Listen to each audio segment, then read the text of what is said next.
Now, as I mentioned earlier, there has been another tragic coronavirus death in this country, the youngest by far, a 30-year-old man in Queensland who we are told had pre-existing medical conditions, had been sick for 3 weeks or more and was only diagnosed with COVID-19 after his death. But nationally, again, the rate of infections is very low, just 6 today, as I mentioned earlier as well. So we continue to do exceedingly well. But some of the public, media and political hysteria is over the top, treating every new case as a major news item. You know about the pandemic, you know what's happening in the rest of the world, and you know we are going to continue to get cases and need to deal with them.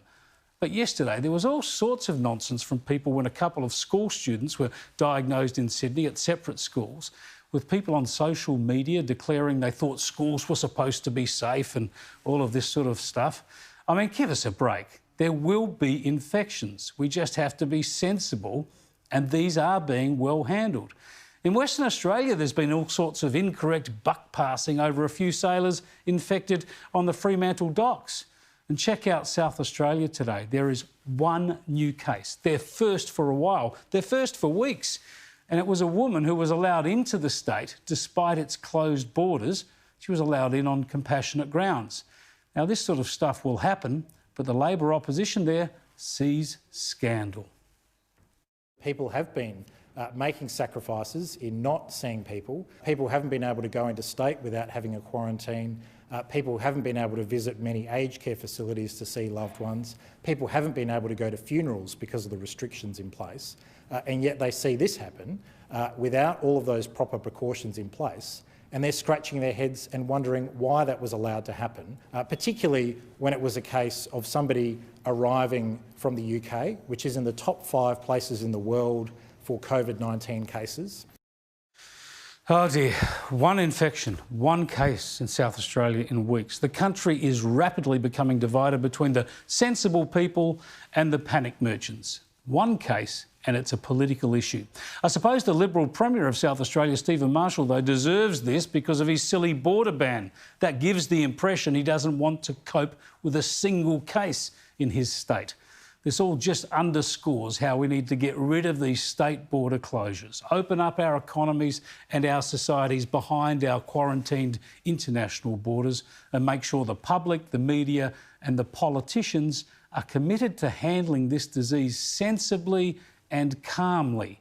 It's not going to go away anytime soon.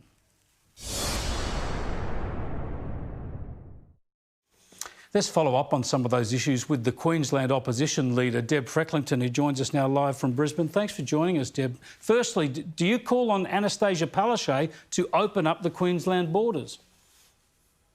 Well, look, yes, I do, Chris, and it's great to be on your show. But of course, first of all, I should say that my thoughts and prayers are with the deceased family, the deceased man from Blackwater, that case that we heard about today. Now, we know that everyone in that town should be doing the right thing, go and get tested. In fact, anyone from any of the surrounding towns or anyone that's visited Blackwater, please go and get tested. We need as many testings to take place. But it is, Chris, look, it is deeply concerning that the Premier's argument for keeping our borders closed, that argument appears to be eroded now, and that's what we've been saying to the Premier. You need to have a bit of common sense, make sure the borders are reopened again. And I'm talking about, Chris, even with the Premier's own plan, using her own chief medical officer, they said the borders could be open in July. And now the Premier is using community transmission argument from New South Wales and Victoria to keep our borders closed for possibly post-September. This, Chris, Queensland cannot and cannot afford to have our borders closed till September. Well, the infection curve is crushed across the country. The National Chief Medical Officer says there's no medical reason to have borders closed. You've got businesses in Queensland, of course, going bust. Why wouldn't you have taken legal action in the way that Pauline Hanson is taking to actually challenge this in the courts, in the High Court, on behalf of Queensland businesses? Well, look, Chris, if the matter's already before the High Court, let's get that done.